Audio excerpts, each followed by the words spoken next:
নমস্কার। লগ্ন বা লগ্নপতি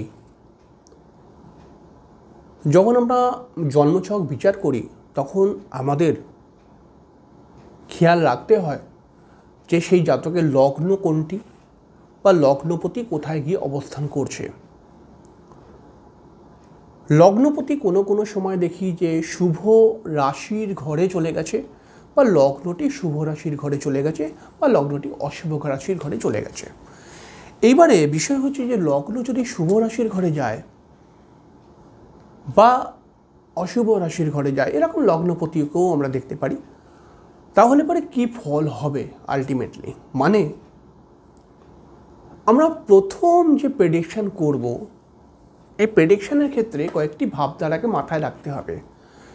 আমরা যখন কারো জন্মছক বিচার করতে যাচ্ছি তখন আমরা প্রথমেই চোখ দিয়ে তাকাবো যে সেই জাতকের লগ্নটা কী। তাহলে পরে লগ্নটা কী যদি আমরা দেখতে চাই তাহলে পরে সেই জাতকের নিশ্চয়ই হতে পারে বৃশ্চিক লগ্ন, হতে পারে মকর লগ্ন, হতে পারে বৃষ লগ্ন, হতে পারে কন্যা লগ্ন ইত্যাদি ইত্যাদি। তাহলে আমরা প্রথমে দেখব সেই জাতকের লগ্নটি শুভ গ্রহের রাশির মধ্যে রয়েছে কি না অশুভ গ্রহের রাশির মধ্যে রয়েছে, অর্থাৎ তার লগ্ন শুভ রাশিতে না অশুভ রাশিতে। অর্থাৎ শুভ কী কী? চন্দ্র শুভ গ্রহ, বুধ শুভ গ্রহ, শুক্র শুভ গ্রহ এবং বৃহস্পতি শুভ গ্রহ। তাহলে আমরা দেখব যে চন্দ্র, বুধ, শুক্র বা বৃহস্পতির রাশির মধ্যে লগ্নটা কিনা। তাহলে শুভ গ্রহের রাশিতে লগ্ন হয়ে গেল না পাপগ্রহের রাশির মধ্যে লগ্ন। এছাড়াও আমি দেখব লগ্নপতি শুভ রাশির ঘরে আছে না লগ্নপতি পাপ রাশির ঘরে রয়েছে। এইটাকে দেখে আমরা কেমন করে প্রেডিকশানটা করব, কারণ এটাকে দেখে প্রেডিকশান করাটাই হচ্ছে মেন বিষয়। দেখুন, আমরা যখন জ্যোতিষশাস্ত্র নিয়ে পড়াশোনা করি বা আলোচনা করি তখন আমরা একটি কথা বলি যে লগ্নকে অ্যাভয়েড করে কোনো বিচার করা সম্ভব নয়। একজন মানুষের জন্মছকের মধ্যে কত বড় বড় রাজযোগ রয়েছে, কত বড় বড় ধনযোগ রয়েছে, কত পজিটিভিটি রয়েছে, এই সব কিছুটাই কিন্তু লগ্নের উপর অনেকটা ডিপেন্ডেন্ট। তাই আমাদেরকে লগ্নকে ভালো করে বুঝতে হবে। লগ্ন মানে হচ্ছে কি আমি নিজে, অর্থাৎ জাতক। লগ্নকে দেখে আমরা বুঝতে পারবো যে জাতকের মেন্টালিটি কী, জাতকের অবস্থা কী, জাতকের বংশ পরিচয় কী হতে পারে এবং জাতকের বর্তমান স্থিতি, জাতকের শারীরিক জোর, জাতকের মস্তিষ্কের মধ্যে চিন্তাভাবনা করার ক্ষমতা এবং জীবন সংগ্রামে জাতক কতটা লড়াই করতে পারবে, এই বিষয়গুলি আমরা লগ্ন থেকেই দেখব। এবারে আমরা একটি কথাকে জানি, যদি কোনো ভাবের অধিপতি শুভ রাশির ঘরে চলে যায় তাহলে সেই ভাবের ফল কিছুটা ভালো হতে পারে। যদি আমরা এই সূত্রকে নিয়ে আলোচনা করি তাহলে পরে আমরা দেখব যে লগ্নপতি মানে লগ্ন ভাবের অধিপতি লগ্নপতি কোনো শুভ রাশির ঘরে চলে গেছে, মানে বৃষ লগ্ন বা মিথুন লগ্ন বা কর্কট লগ্ন বা কন্যা লগ্ন বা ধরুন ধনু লগ্ন বা মীন লগ্ন, মানে শুভ রাশির ঘরে চলে গেছে। তাহলে এই সূত্র অনুযায়ী আমরা বলবো তো খুবই ভালো হয়ে গেছে, লগ্ন শুভ রাশির ঘরে চলে গেছে। তো অবশ্যই এটা ভালো হয়েছে, কিন্তু এটা আর এক দিক দিয়ে সমস্যার একটি কারণ ঘটেছে। তাই এখানে সহজ করে বোঝার চেষ্টা করুন, লগ্ন বা লগ্নপতি যদি শুভ রাশির ঘরে চলে যায় বা অশুভ রাশির ঘরে চলে যায় তাহলে কী কী পার্থক্য দেখতে পাবো আমরা। লগ্ন যদি শুভ রাশির ঘরে চলে যায় তাহলে পরে সেই জাতকের জীবনে অনেক কিছু ফল অনায়াসে প্রাপ্তি হয়ে যাবে। লগ্ন যদি শুভ রাশির ঘরের মধ্যে চলে যায় তাহলে পরে সেই জাতকের জীবনে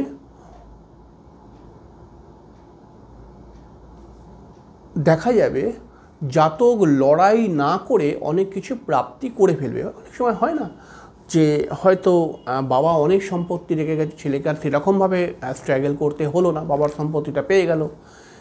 এগুলো শুভ লগ্নরা করে। লগ্ন যদি শুভ রাশির ঘরের মধ্যে চলে যায় তাহলে পরে জীবন সংগ্রামে তাকে প্রচুর স্ট্রাগল করতে হবে না, প্রচুর লড়াই করতে হবে না, সে কিন্তু অনায়াসে অনেক কিছু প্রাপ্তি করতে পারবে। প্রাপ্তি আমরা দুটোইভাবে করতে পারি। এক হচ্ছে আমাদের ভাগ্য আমাদেরকে বেশ কিছু প্রাপ্তি করিয়ে দেয়, আরেক হচ্ছে আমরা স্ট্রাগল করে বা লড়াই করে বা সংঘর্ষ করে আমরা কিছু প্রাপ্তি করি। তাহলে লগ্ন যদি শুভ রাশির ঘরে চলে যায় তাহলে পরে আমরা কিন্তু আমাদেরকে ভাগ্যই অনেক কিছু দিয়ে দেবে। কিন্তু লগ্ন তো শুভ ঘরে চলে গেল, কিন্তু লগ্নপতি অশুভ রাশির ঘরে বসে রয়েছে। ব্যাপারটা বুঝতে পারছেন হয়তো? মানে মনে করা যাক, একটা উদাহরণ দিচ্ছি। ধরুন কারুর বৃষ লগ্ন,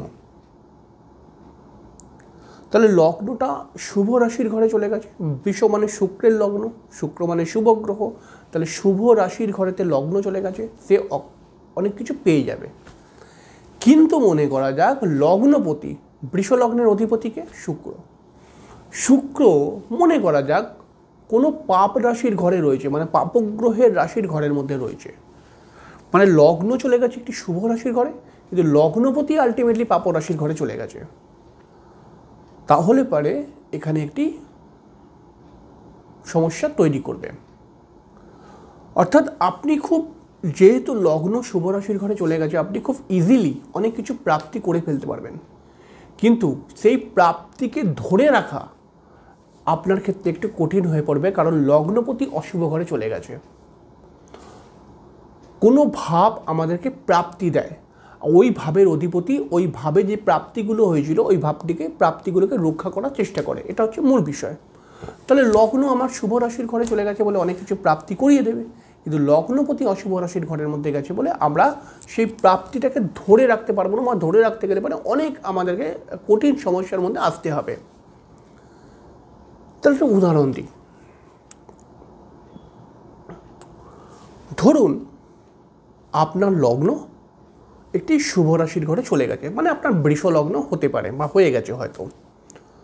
তাহলে পরে লগ্ন তো শুভ রাশির ঘরে চলে গেছে, লগ্ন আপনাকে খুব ইজিলি অনেক কিছু প্রাপ্তি করিয়ে দেবে। হয়তো আপনি বাবার অনেকটা সম্পত্তি প্রাপ্তি করে ফেললেন আলটিমেটলি, লগ্ন শুভ রাশির ঘরের মধ্যে চলে গেছে।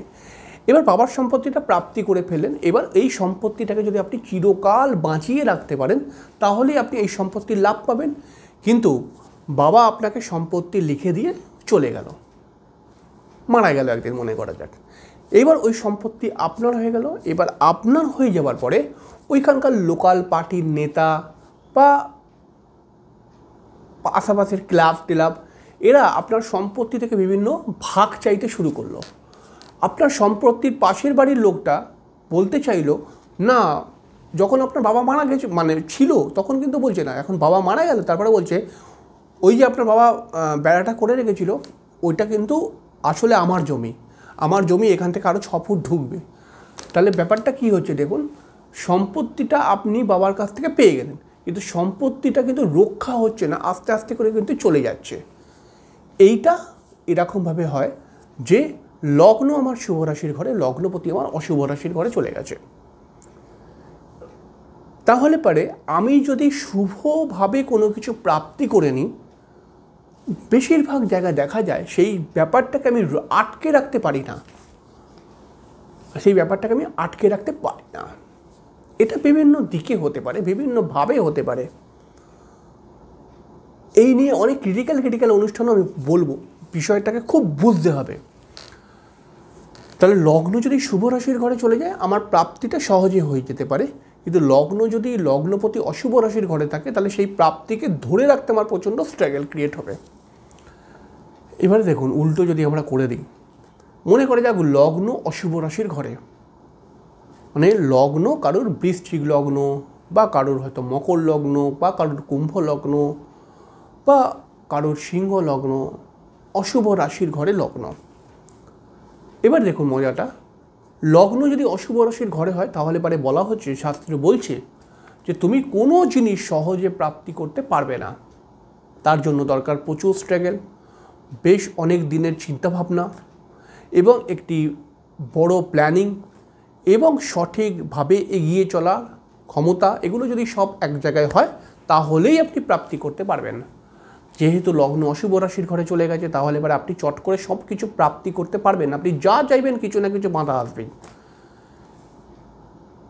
যে কোনো জিনিস প্রাপ্তি করতে গেলে আপনাকে স্ট্রাগল করতেই হবে, সহজে আপনি পাবেন না। আর যদি সহজে পেয়ে যান ওটা থাকবে না বেশিক্ষণ। এবার দেখুন, লগ্ন যদি অশুভ রাশির ঘরে থাকে তাহলে এবার আপনি অনেক কষ্ট করে প্রাপ্তি করছেন। এবার মনে করে যাক লগ্নপতি শুভ রাশির ঘরে চলে গেছে, পুরো উল্টো। আগেরটা লগ্নপতি অশুভ রাশির ঘরে চলে গেছিলো, লগ্ন কিন্তু শুভ রাশির ঘরে ছিল। এখন লগ্ন অশুভ রাশির ঘরে গেছে কিন্তু লগ্নপতি শুভ রাশির ঘরে গেছে। এবারে আপনি অনেক স্ট্রাগল করে প্রাপ্তি করছেন।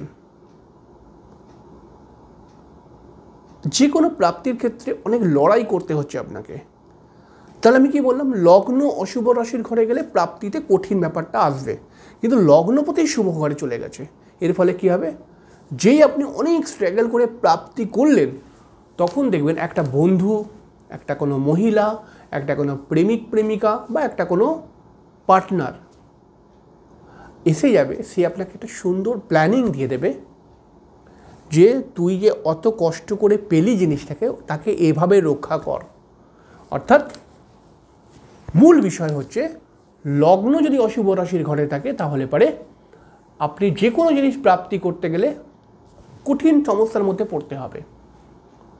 কিন্তু লগ্নপতি যদি শুভ রাশির ঘরে থাকে তাহলে সেই প্রাপ্তি, অনেক কষ্ট করে যেটা প্রাপ্তি করলেন সেটাকে কি করে রক্ষা করবেন তার জন্য কেউ না কেউ অ্যাডভাইজার চলে আসবে। সেটা আপনার স্ত্রী রূপে আসতে পারে, সেটা আপনার বন্ধু রূপে আসতে পারে, সেটা আপনার প্রেমিকা রূপে আসতে পারে, বিভিন্নভাবে আসতে পারে।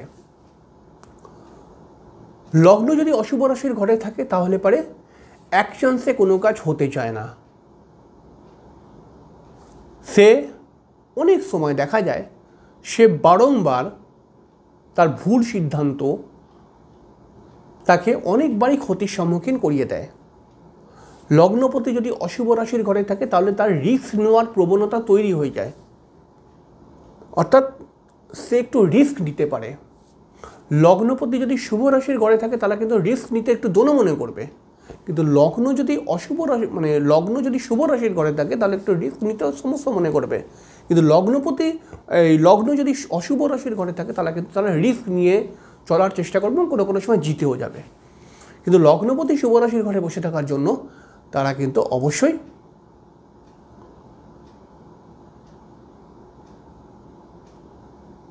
অনেক স্ট্রাগল করে যেটা প্রাপ্তি করলো সেটা কিন্তু রক্ষা করার জন্য কোনো না কোনো একটা সাইড তৈরি হয়েই যাবে। এইটা হচ্ছে খুব ইন্টারেস্টিং একটি বিষয় জ্যোতিষের। জ্যোতিষকে বুঝতে গেলে পরে এই অনুষ্ঠানটিকে বারংবার দেখে আপনাকে বুঝতে হবে। যাই হোক, আপনার কি বক্তব্য রয়েছে এই বিষয়কে নিয়ে অবশ্যই কমেন্টস করে জানাবেন। এছাড়াও আপনার যদি কোনো অনুষ্ঠান দেখার ইচ্ছা থাকে সেটাও কিন্তু আপনি কমেন্ট বক্সে লিখুন, আমি সেই বিষয় নিয়ে অনুষ্ঠান করব। যাই হোক, পরেদেরকে দেখা হয়ে যাবে। ততক্ষণের জন্য নমস্কার, অনেক অনেক অনেক ভালো থাকবেন।